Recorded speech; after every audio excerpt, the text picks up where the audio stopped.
Today, the title of this message is, "And She Will Live," with an exclamation point. And she will live. Now, what if this had been your daughter?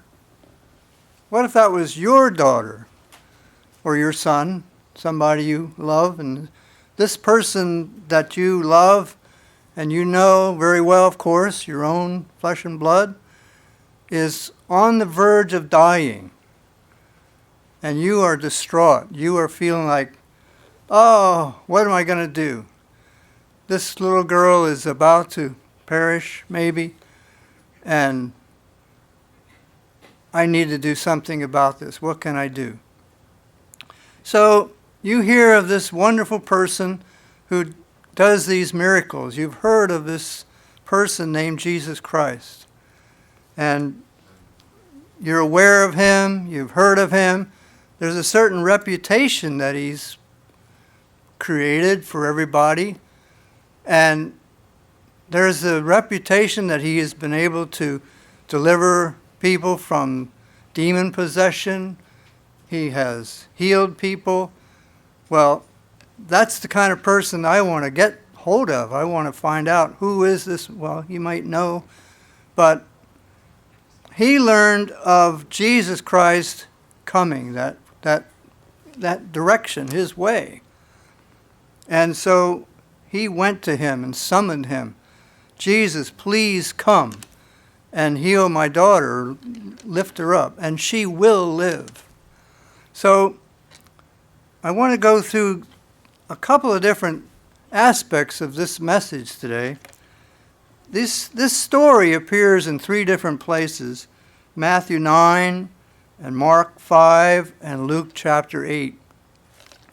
And I thought for today to stay mostly in the book of Mark, but it's interesting to do a study, a comparative study, when you want to do that for yourself, to go in and look at the details of what had happened here on this particular episode in the life of either Jesus Christ or this gentleman. His name is Jairus. I hope I say the name right. Oh, by the way, hello everybody online.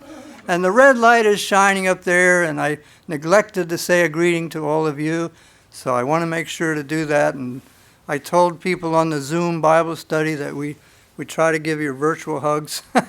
Here we can give literal hugs, but there, give you virtual hugs. So anyway, where was I? Back to Mark chapter 5. And we're talking about when Jairus discovered and had Jesus there. Let's go to verse 21 of Mark chapter 5. Mark chapter 5. And my subhead here says, "A girl restored to life and a woman healed." And in verse 21, "Now when Jesus had crossed over again by boat to the other side, a great multitude gathered to him, and he was by the sea." In verse 22, "And behold, one of the rulers of the synagogue came, Jairus by name, and when he saw him, he fell at his feet." And verse 23, "And he begged him earnestly, saying, My little daughter lies at the point of death. Come and lay your hands on her, that she may be healed." And here's where my title comes from, "And she will live." I'd like to have us think about a moment here where you would put yourself in the position of Jesus Christ at the moment, listening to this gentleman plea for your help. All right? Put yourself in that mode. Now, put yourself in the mode of Jairus. You're the one coming to him, coming to Christ, and distraught. Your daughter is about to die. You're the one now coming. And you have this expectation. You have this hope. You have a faith. And I wanted to highlight this aspect of it. And when we go, hold that thought for a moment, and let me go back to the three different versions, Matthew 9, Mark 5, and Luke 8. And when you go through the three, you'll find that it gets a little confusing as to who said what when, because In one instance, when Jairus comes, he says that she had died. Whereas in this case, he says she's at the point of death. So there's another version that says she's dying. Okay? I don't want to get tangled up in the details of this situation for the sake of this message. And we can talk about that, the timing issue of when things happen when, this happened then and so forth. What I'm trying to emphasize in this message, though, is the content of thought, the mindset of Jairus. To think about his composure, his attitude, his nature of seeking Christ's help for the sake of his daughter. And when he says, and she will live, I want us to get that. That's why I put it as the title. Because he is convinced, he knows full well, because he's heard of Jesus. He knows of Jesus' reputation. He knows that Christ has that capability and ability to follow through with what Jairus is asking for. Put yourself in your own shoes now. Your own shoes. You have this request of God for the things you need. I have requests for the things I need. You have requests for the things you need. It may not be a daughter dying in your case. It may be something else, a job, a car, or whatever it is, your health. We have prayer requests of brethren. People are in need. And have we come to the place where we have this assurance in our minds? Jairus expressed this assurance. I know when I ask you, she will live. It's no question about it. He's not, she might live. No, she will. Because I'm asking you, do we go to God and say, I know that you can do such and such a thing that I'm asking, without wavering about it? I want us to get that. Are you getting? And so, my little daughter lies at the point. Come and lay your hands on her that she may be healed and she will live. So there's another thing about going through the 3 chapters, the 3 versions of this thing. You'll notice that there are events. There's another time. Let's see. I don't know which one it was. Matthew 9. There's one where the servant of Jairus comes and says, she has died. And so what I'm wondering is if the house that Jairus lived in wasn't very far from where they are now. In this conversation, the house isn't very far. Maybe it's just down the street here on 16th Avenue, if you will. And he's able to go home after he asks Jesus. Apparently, it looks like he goes home. He wants Jesus to come with him, and he expects Jesus to come with him. And this is where I'm wondering, here's where I think this is important for us to grasp as well. Because even like I said, he knows Jesus can do this. He knows this is so. So he goes home expecting Jesus to go with him, right? But what happens? On the way, Jesus gets delayed. How many of us get delayed on things? Are you expecting to do something, and lo and behold, you get a distraction, an interruption comes along? Do you ever get interrupted from something you want to do? You're on your way to doing something.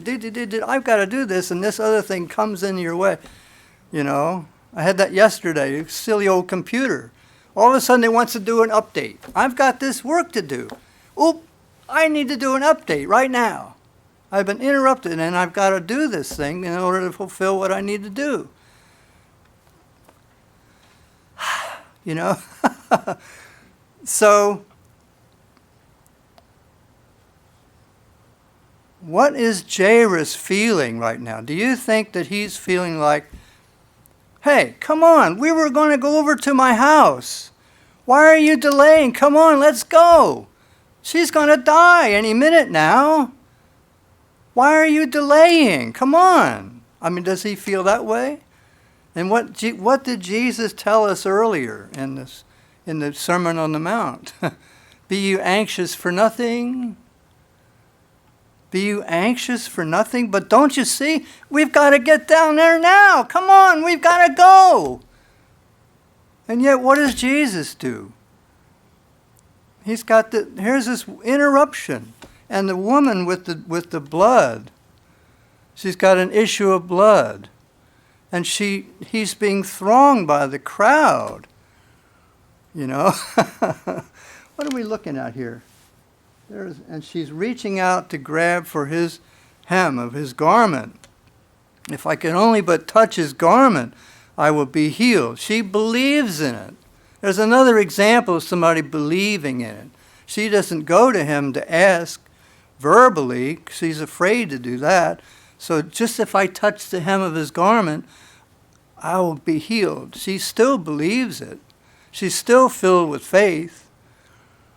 And Jesus being thronged by the crowd, you know, and he says, who touched me? Turns around and says, who touched me? And the disciples say, well, how did you know somebody was touching you? Everybody's touching you. But this time it was a spiritual touch. Let's read through this a little bit. Verse 24, so Jesus went with him, and a great multitude followed him and thronged him. Now a certain woman had a flow of blood for 12 years, and had suffered many things from many physicians. She had spent all that she had, and was no better, but rather grew worse. And when she heard about Jesus, she came behind him in the crowd and touched his garment. Verse 27, verse 28. For she said, if only I may touch his clothes, I shall be made well. Do you follow the reputation that Jesus has and the belief in him? Jairus said, she will live. You just know that that's going to happen. And immediately the fountain, in verse 29, the fountain of her blood was dried up, and she felt in her body that she was healed of the affliction. And Jesus, immediately knowing in himself that power had gone out of him, verse 30, turned around in the crowd and said, who touched my clothes? Well, now, what's happening to Jairus in the meantime? Okay? Why aren't you taking time out for this? Don't you know my daughter is dying? Or what do we suppose he's thinking? What would you be thinking? What would I be thinking? And does he... I would suppose if he still... It doesn't say, it doesn't tell us what he was thinking. But we have to maybe feel like, what does this man feel like? And how can I relate that to me? How can you relate that to you? What are the things you expect of Jesus? You ask, and what do you expect of him? What is your belief? What is your faith? Do you love? And do you have long suffering? That old word, long suffering. Well, anyway, Jesus healed the woman, it says, and he respected her faith. And, in verse 33, it says, but the woman, fearing and trembling, knowing what had happened to her, came and fell down before him and told him the whole truth. And he said to her, daughter, your faith has made you well. Go in peace and be healed of your affliction. While he was still speaking, some came from the ruler of the synagogue's house who said, your daughter is dead. Why trouble the teacher any further?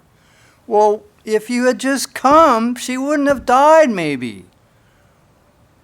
Why did you delay? Well, here you got this interruption taking place. That doesn't say that. Bill is putting that in here. Bill is putting that in. I'm just trying to emphasize, what would we be thinking? Okay? What would he be thinking? We fight these thoughts all the time. We are anxious people in a way. We expect things right. You know, I expect it now. I was hoping, I wanted my coffee now. And by the time I get it, it's going to be cold. What are we expecting, you know? So as soon as he heard the word was spoken, he said to the ruler of the synagogue, "Do not be afraid, only believe." Oh. What did Jesus say earlier? Be not anxious. Be not anxious. Be you not anxious about things. He's got this. It's all under control, people.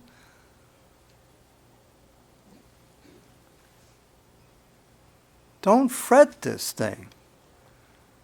I was going to get there, if I may say something of his words. I'm coming. Relax. What is the hardest thing for us to do? Relax.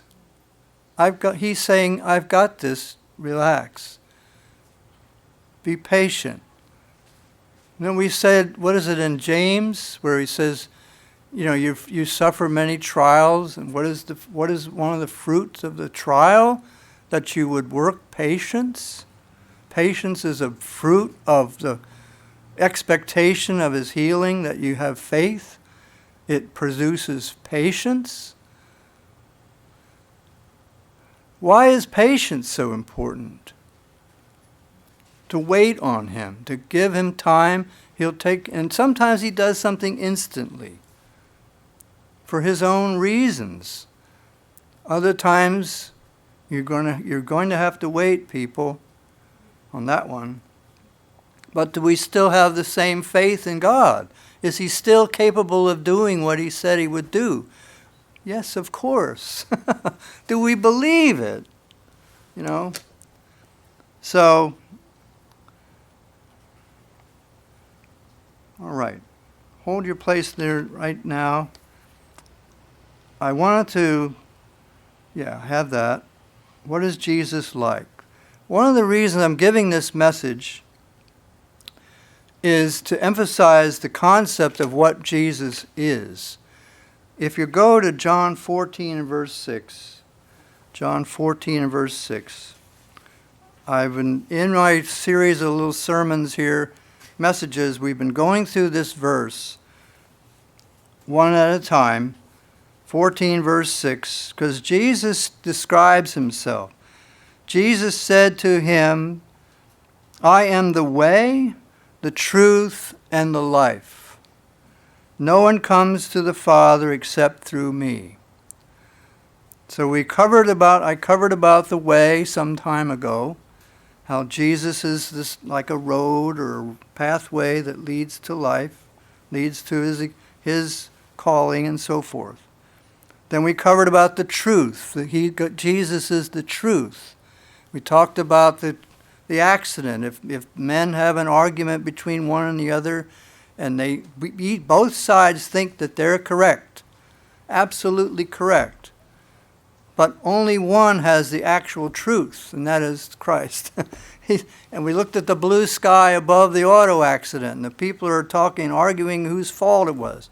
The only one who knows the real truth of the matter is the one who is Jesus. He's the truth. And now we're looking at the life. Jesus is the life. The source of the life for the little girl is in Christ. And Jairus is going to him to get life for his daughter, to save her from death in the first part, and we're going to get to the rest later. But we're trying to emphasize the concept of who Jesus is, and to understand that he is the source of this life. So we're looking at different aspects here. There's multiple subject matter here in this little story. You got the belief factor, you have the expectation factor, you You have the love factor, the patience factor, and now we have the life. He's the life giver. And Jesus gives us abundance of life. And it's the living water. I love the story about the living water. And he has many examples of that. But now we're looking at I wanted to show you the football stadium. The reason I'm showing you that is that to look at the grandstand, look at the stands around the game. The people up in the grandstands is like you and me reading this story in the Bible. We're not the players down on the field playing the game in the moment when we're just looking at this chapter and we're just analyzing it from afar. We're sitting here in Vero Beach in a building looking at this story and trying to describe an event that happened all those hundreds of years ago. But it was then, it was there. We're just spectators in a sense. Okay? But what I'm trying to do too now is to say we're not just spectators. What if we're playing the game? What if we are the ball players? We're on the field playing the game. We're in it. We're not just spectators. And it can be anything. It can be a baseball game. It doesn't matter the game. The point is, we're in the game. We're in this thing together. And I like to believe that with our relationship with Jesus Christ comes the opportunity to share in the giving of life as well for people. We'll go more into that. Here's something we need to have. If you go to Psalm chapter 18, Psalm 18, and verse 1 through 3, Psalm 18, 1 to 3. Psalm 18:1 goes, I will love you, O Lord, my strength. The Lord is my rock and my fortress and my deliverer. There's that assurance that Jairus had. O God, my strength, in whom I will trust, my shield and the horn, which means projecting power, and the horn of my salvation, my stronghold. I will call upon the Lord, who is worthy to be praised. So shall I be saved from mine enemies. Absolute faith, expectation, belief, confidence in him. The building that confidence. So, and Jesus is the life giver. Romans chapter 5. Romans 5 and verse 10. Romans 5 and verse 10. For if when we were enemies we were reconciled to God through the death of his Son, much more having been reconciled we shall be saved by his life. We want to be involved in Christ's life. How is Jesus the life? What are the characteristics of his life? He's the creator, he's the savior, he's the sustainer, and he's a life giver. When I said about being a spectator compared to playing the game, I think this is so important for us to put ourselves down on the ground, as it were, in the case of Jairus and the little girl, and you're the one being called upon. You're the one being asked to pray for somebody.